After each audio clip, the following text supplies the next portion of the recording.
Our programs offer many languages. Please visit suprememastertv.com/schedule.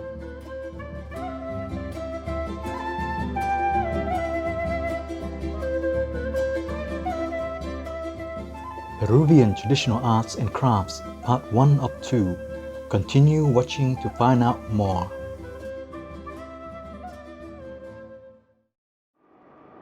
No to vegan, so you can walk into the burning house in hell.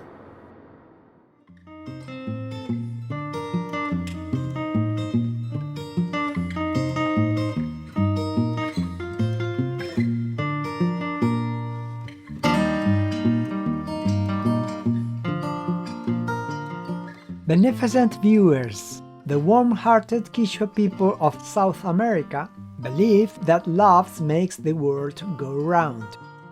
The word for love in their indigenous Quechuan language is munay.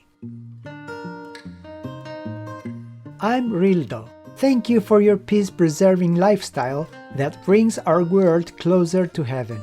May God shield you and your loved ones.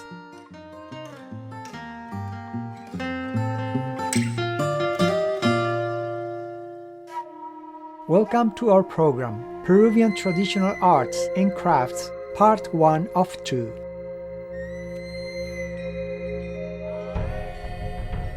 The country of Peru is located in the southern hemisphere with the Pacific Ocean on the west and the longest continental mountain range in the world, the Andes Mountain, running through it. It is home to several ancient civilizations. From the Norte Chico civilization that started around 3500 BC to the glorious Inca Empire that ended in the 16th century.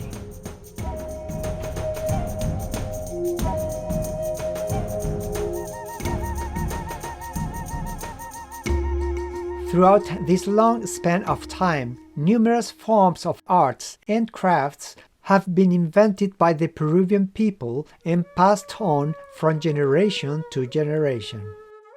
Important artifacts have been found in the country's many archaeological sites, such as Machu Picchu, Chancay, Paracas, Mochica, Chimú, and Lambayeque.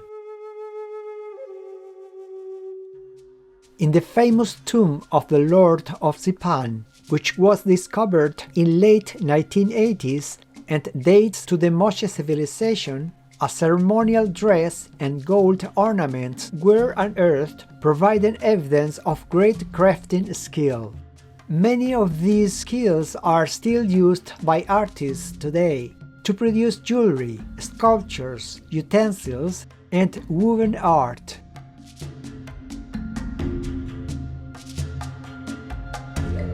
The ancient Peruvian artisans made use of precious stones and other minerals that occur naturally in the region.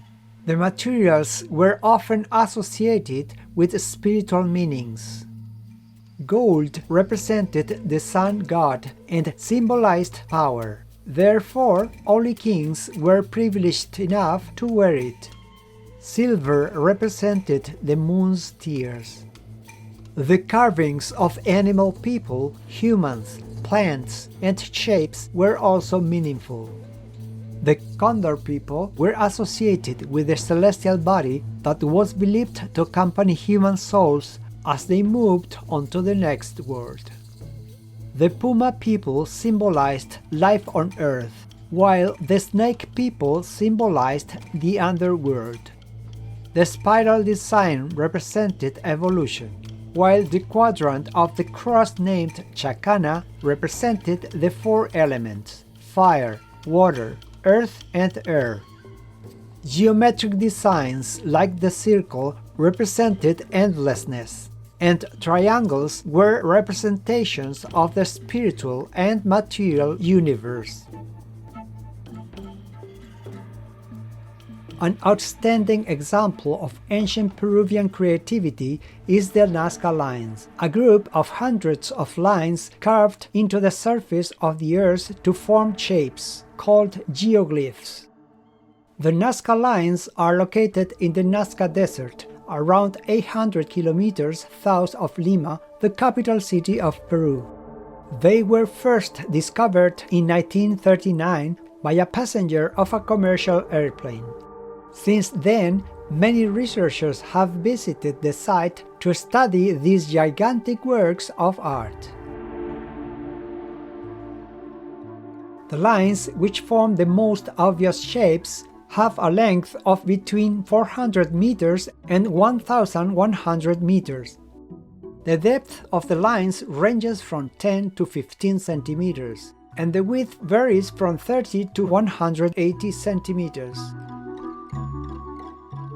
Spread throughout an area of over 50 square kilometers, the Nazca lines make up various designs of humans, animal people, and plants.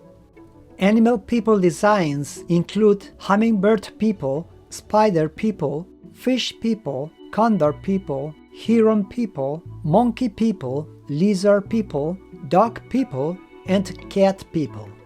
Plant designs include trees and flowers. Many theories have been proposed for the purpose of the Nazca lines, as well as interpretations of the geoglyph patterns. Some scholars believe that they indicate the roads and irrigation networks, which existed during the Inca period, while others have even suggested that they were used as a runway for alien spacecraft. But many people believe they were inspired by the spiritual beliefs of the Inca people. In 1994, this magnificent landscape was inscribed on the list of UNESCO World Heritage Sites. In 2016, Yamagata University in Japan cooperated with IBM to send a team of researchers to the desert to study the Nazca lines. Using AI technology, the team successfully identified an additional 143 geoglyphs, with an additional 50 designs identified by the team in a second expedition in 2018.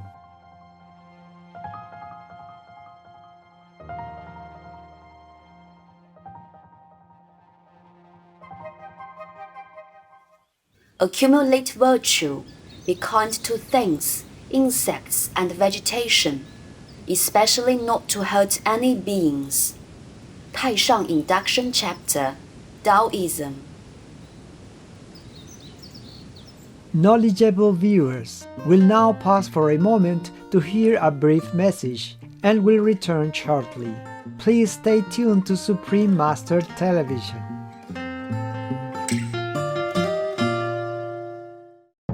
Welcome back to our program on the traditional arts and crafts of Peru.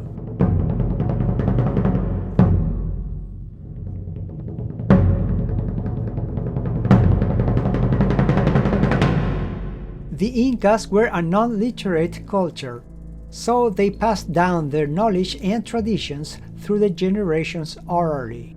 Visual art was used to record scenes from their daily life as well as their thoughts and feelings. Through carvings and sculptures, the stories of these ancient civilizations, along with their cultures and traditions, can be understood. One of the best examples of an ancient sculpture found in Peru is the Sayhuite monolith.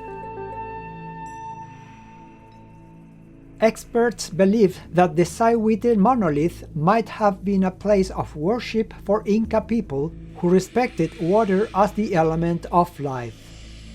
At 2 meters long and 4 meters wide, the giant stone was found at the top of the Conchaca Hill in the Apurimac region of the Abancay province in Peru. It consists of over 200 shapes of zoomorphic figures, including reptile people, frog people, and feline people.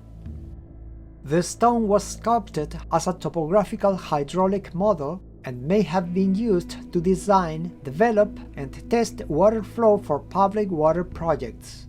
It included detailed terraces, ponds, rivers, tunnels, and irrigation channels that could have inspired and trained engineers of the day to build similar water systems elsewhere. Another magnificent stone carving with spiritual insights is the Intihuatana, which means the place where the sun was held in the Quichua language. The stone has a polygon shape and was used by a spiritual leader as a sundial or calendar to determine the time to pray, as well as to schedule agricultural activities. Each side of the polygon shadows the Earth's location relative to the sun. An altar and some stairs appear to have been made for the priests who held the religious ceremony.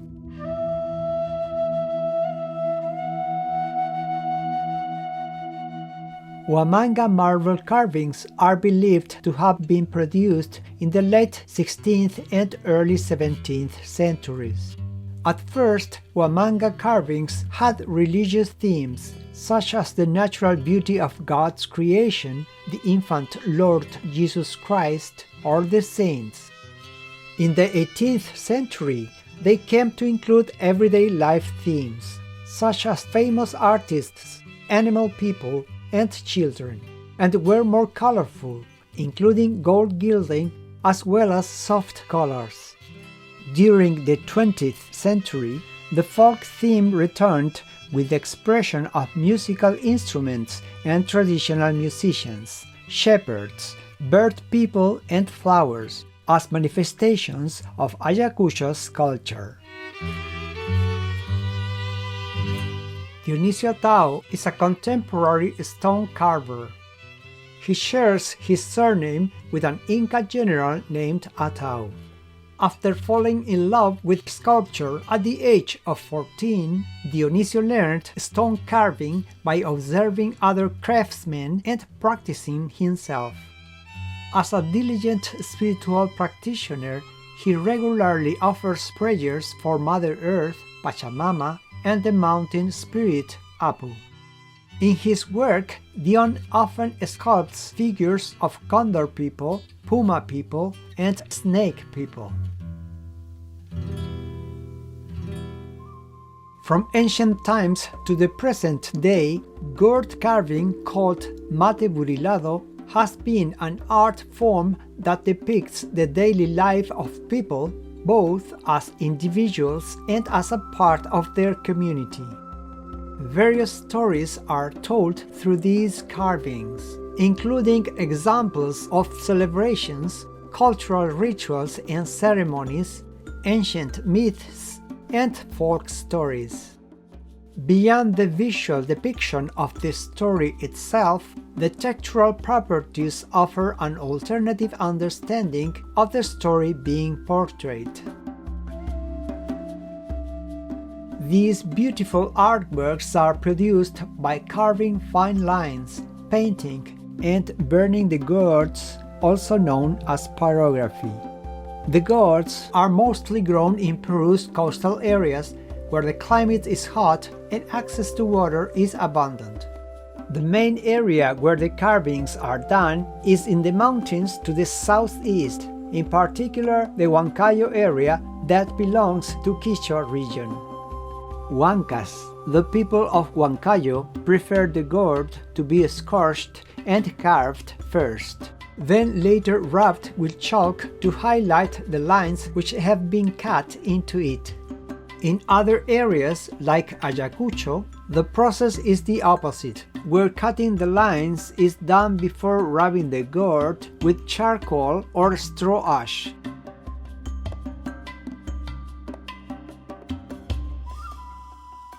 Many wooden items used by Indian people also contain carvings, such as benches, oars, poles, and idols, among others. Memorials of ancestors also feature prominently in wood carvings. The symbol of power is often expressed in the form of a scepter. In the Shimu tradition, the scepter was carved depicting two serpent people with a feline head. These special hybrid figures were expected to bring power to this world and beyond. Wooden figures that were found at the Shanshan site, that was once the capital of the Chimu Kingdom, have helped to strengthen our understanding of the long history of wood carving in Chimu culture.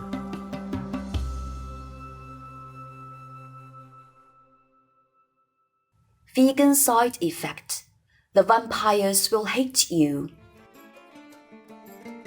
Optimistic viewers, we are grateful for your company today during Peruvian Traditional Arts and Crafts Part 1 of 2. Please join us again next Wednesday, February 2nd, for Part 2. Up next is the Shining World Award recipients. Exceptional love, caring, and nurturing in actions. Part 1 of 2. May all nations find peace and stability to build their lives upon in heaven's blessings.